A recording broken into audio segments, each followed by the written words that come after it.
Хүн орчсон ертөнцийн хэрхэн амьдрах тухай Дао Дэ Чим зурлаац. За, таны амрыг ирье. Одоо 8 дахь зурлаа эхлэе. Бусад хүмүүс чимээ шуугантай, эрч хүчтэй байдаг. Би чимээ аниргүй одоохондоо ямар ч юм болоогүй юм шиг инээмсэглэж амжаагүй нийс хүүхэд шиг нам гүм. Бусад хүмүүс нилээд ид хөрөнгөтэй баян. Надад ид хөрөнгө гэх юмгүй баян. Бусад хүмүүс хаашаа явж юу хийж байгаагаа мэддэг. Би тэднээс шал өөр юу ч мэддэггүй хүн. Бусад хүмүүс аливаа зүйлийг шүүж олон нарийн ялгааг гаргадаг. Би бүх зүйлийг ялган шүүмжлэх боломжгүй, бүх зүйл нарийн бөгөөд төвхтэй гэж хардаг. Бусад хүмүүс зоригтойгоор ажилтдаг. Би зүгээр л агаарт юм уу усан юм шиг л хөвж байдаг. Би далай шиг хэлбэр дүрсгүй, хөдөлгөөнгүй, амардаггүй. Би их ихийнхээ хөхнөөс л хоолдог. Диваажин бүх зүйлийг бүрхдэг. Та тийм өгөөмөр байж чадах уу? Их дэлхий бүх зүйлийг дэмждэг. Та ийм хүлээцтэй байж чадах уу? Та эмэгтэй хүнийг роль гүйцэтгэж чадах уу? Та хүлээн зөвшөөрч эвлэлтэн нэгдэж дасан зохицож, уян хатан өөрчилж чадах уу?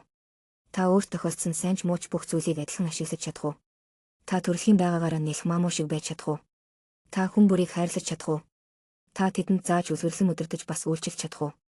Та тэднийг өөрчлөх гэж оролдолгүйгээр хайрлаж чадах уу?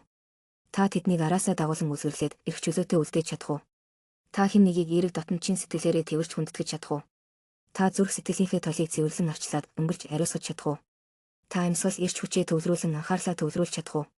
Та өөрөөсөө гадагш гарч эргэн тойрныхоо дөрвөн хүрээний бүх зүйлсийг ажиглан ойлгож чадах уу? Өмчлөхгүйгээр төрүүлэх. Эзэмшихгүйгээр хайрлах, хамааралгүйгээр зааж сургах, хянаж шүүх гэж оролдохгүйгээр удирдан чиглүүлж, аливаа зүйлийг байгалаар нь өсгөхтөн тусалж үйлдэлхий. Аливаа зүйлийг байгалийн жамаар ургуулхад нь тусалж чиглүүл. Өөрийгөө цэвэрлэн хослоод доо чамайг дүүргэг, энэ нь чамаар дамжин тархаж, өөрийнхөө загварын нэг хэсэг болгон хөгжүүл. Дао ямар ч зүйлийг үйлдэхгүй. Гэсэн хэдий ч бүх зүйл саадгүй бодох ёсоор л болдог. Хэрэв удирдах хүмүүс үүнийг ойлгон баримталж чадвал хорвоо дэлхийн аяндаа өөрчлөгдөнө. Хэрэв өөрчлөлт хийсний дараа зарим арга хэмжээ авахыг хүсвэл би хийсэн би бүтээсэн гэх хин нэг нь үнэмшлэхгүйгээр энгийн байдлаар тэд өөрсдийгөө өөр тайвшруулах болно. Хэрвээ надад өчүүхэн төдийл мэрэгэн ухаан байсан бол би агуу дардан замаар явж чадах байсан бөгөөд миний ганц айдас бол төөрч бодлох вид идэгэл байх байсан. Агуу дардан зам нь шулуун бөгөөд гүлгэр дагахад хялбар байдаг. Гэвч дийлэх хүмүүс мөрөө барцгаар хэцүү зүйлд баярлдаг. Миний хэлсэн үгс ойлгоход хялбар бөгөөд хэрэгжүүлэн дадлагчхад хялбар байдаг. Гэвч маш цөөхөн хүмүүс түүнийг ойлгодог, тэдгээр цөөхөн хүмүүс амьдралдаа хэрэгжүүлдэг. За үгээр энэ цувралыг өндөрлөөд дараагийн цувралд уулзцгаая.